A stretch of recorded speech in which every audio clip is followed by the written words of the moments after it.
సెల్ల వేయండి. ఏమయ్యా కానిస్టేబుల్, ఆ అమ్మాయి పేరు ఉషా. తన మీద దొంగతనం కేసు పుటప్ చేయి.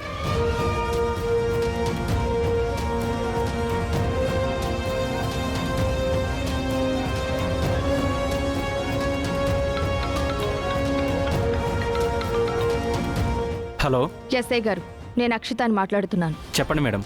ఎట్టి పరిస్థితుల్లో ఆ ఉషా దొంగతనం చేసినట్టుగా ఒప్పుకొని తీరాలి. కాదు అంటే బలవంతంగానైనా తనని ఒప్పించండి. ఫార్మాలిటీస్ ఏమైనా ఉంటే నేను చూసుకుంటాను. Okay madam.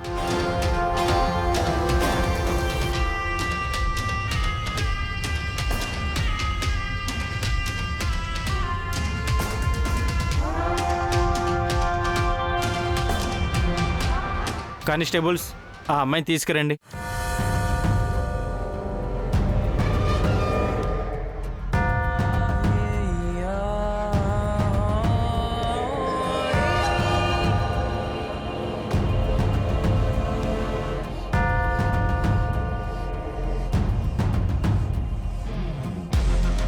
సంతకం పెట్టు. ఏంటి ఎస్ఐ గారు ఇది? నువ్వు దొంగతనం చేసావు కదా, అది ఒప్పుకుంటున్నట్టు ఈ పేపర్స్ మీద సంతకం పెట్టు. లేదు, నేను ఏ దొంగతనం చేయలేదు.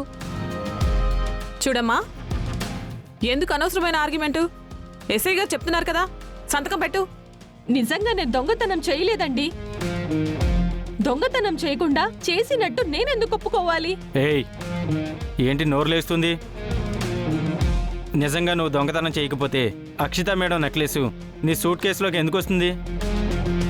అయినా ఒప్పుకోను అని భయపడడానికి ఇదేమన్నా మర్డర్ కేసా? చిన్న దొంగతనం కేసు. ఒప్పుకున్నాను అని సంతకం పెట్టావనుకో, కోర్టుకేస్తాం. మహా అయితే 2-3 నెలలు జైల్లో వేస్తారు. 1000-2000 ఫైన్ వేస్తారు. అంతే కదా. సంతకం పెట్టు. నేను సంతకం పెట్టను. చూడు, మర్యాదగా దొంగతనం చేసినట్టు ఈ పేపర్స్ మీద సంతకం పెడితే గౌరవంగా నిన్ను కోర్టుకు అప్పచెప్తాం. ఆ శిక్ష ఏదో వేస్తారు, అనుభవించి బయటకు వచ్చేయచ్చు. పెట్టను అని మొండికేసావనుకో, నీకు శిక్ష ఎలాగో తప్పదు. కానీ ఈ లోపు ఇక్కడ పోలీసు మర్యాదలు, లాఠీ దెబ్బలు తిని శిక్ష అనుభవిస్తావా? సంతకం పెట్టి గౌరవంగా వెళ్ళి శిక్ష అనుభవిస్తావా? మీరు నన్ను చంపినా సరే నేను సంతకం పెట్టను. నేను దొంగతనం చేయలేదు. నేను దొంగని కాదు. విన్నారు కదా, తీసుకెళ్ళి మన స్టైల్లో మర్యాదలు చేయండి. నేను దొంగని కాదు. నేను దొంగతనం చేయలేదు. నాకేం తెలీదు. ప్లీజ్, నేను చెప్పేది వినండి.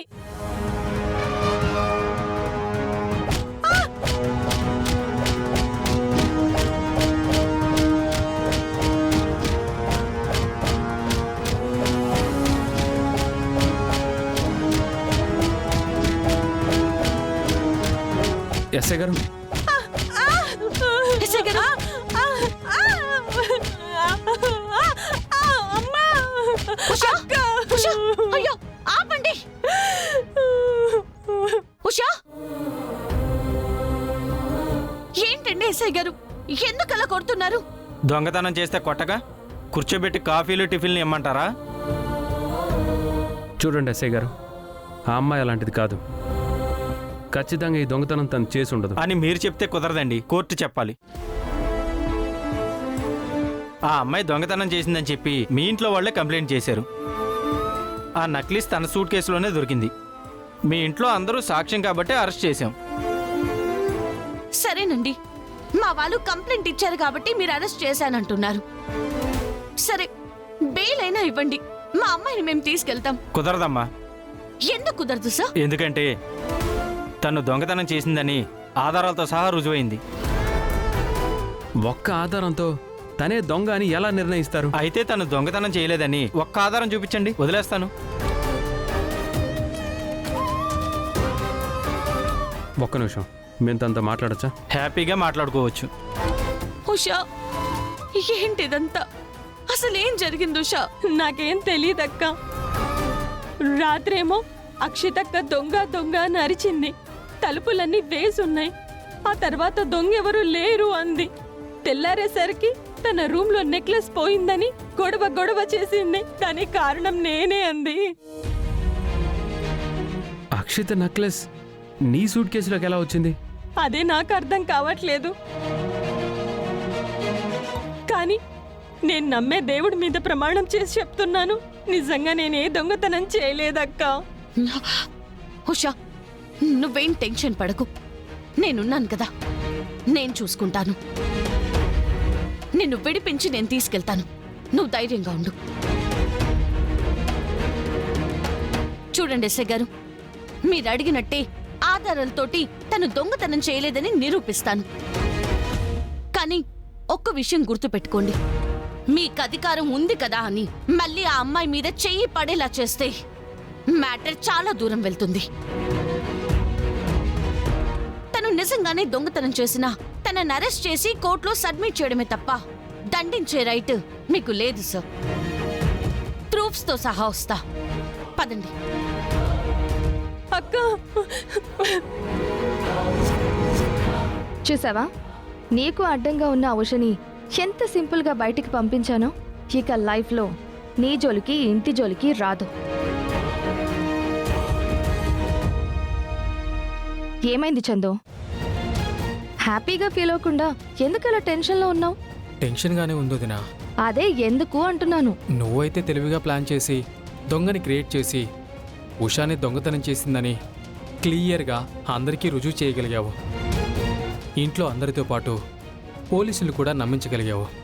కాకపోతే అన్నయ్య వదిన ఉషా ఏ తప్పు చేయలేదు, తనని విడిపించుకొస్తాము అంటూ తన కోసం పోలీస్ స్టేషన్కి వెళ్ళారు కదా. ఏం చేస్తారో అని చెప్పి చిన్న డౌట్గా ఉంది వదిన. ఏంటి తను చేసేది? ఉషానే దొంగతనం చేసింది అనడానికి ఎవిడెన్స్ క్లియర్గా ఉన్నాయి. దొంగతనం చేసింది అది కాదు అని చెప్పడానికి ఒక్క క్లూ కూడా లేదు. నువ్వు అనవసరంగా భయపడాల్సిన అవసరం లేదు. ఆ పల్లవి వల్ల ఏమీ కాదు. నిజంగా ఉష అలాంటిది కాదు. మన పల్లవి తర్వాత మంచి మనసున్న పిల్లరా. నువ్వు చెప్తుంది నిజమేనమ్మా. ఇలాంటి పని ఆ పిల్ల చేసి ఉండదని నా మనసు కూడా చెప్తుంది. కానీ కళ్ళ ముందు ఆధారాలు కనబడుతుంటే నమ్మకుండా ఎలా ఉండాలో అర్థం కావట్లేదు. నాకెందుకో ఎక్కడో తేడా కొడుతుంది నానా. ఉషా అయితే ఆ పని చేయదని చెప్పేసి నేనైతే నమ్మకంగానే ఉన్నాను. ఒకవేళ బయట నుంచే ఎవరైనా దొంగ వచ్చి దొంగతనం చేసిందే అనుకుందాం. కానీ ఉషానే ఎందుకు టార్గెట్ చేయాలి? అంటే ఆ పిల్ల ఇంట్లో పని మనిషిగా ఉంటుంది కదరా. పని మనుషులు దొంగతనం చేశారంటే ఈజీగా నమ్ముతారని. ఈజీగా నమ్ముతారా? నాకు అదే కొడుతుంది నానమ్మా. నమ్మించాల్సిన అవసరం ఎవరికి ఉంటుంది?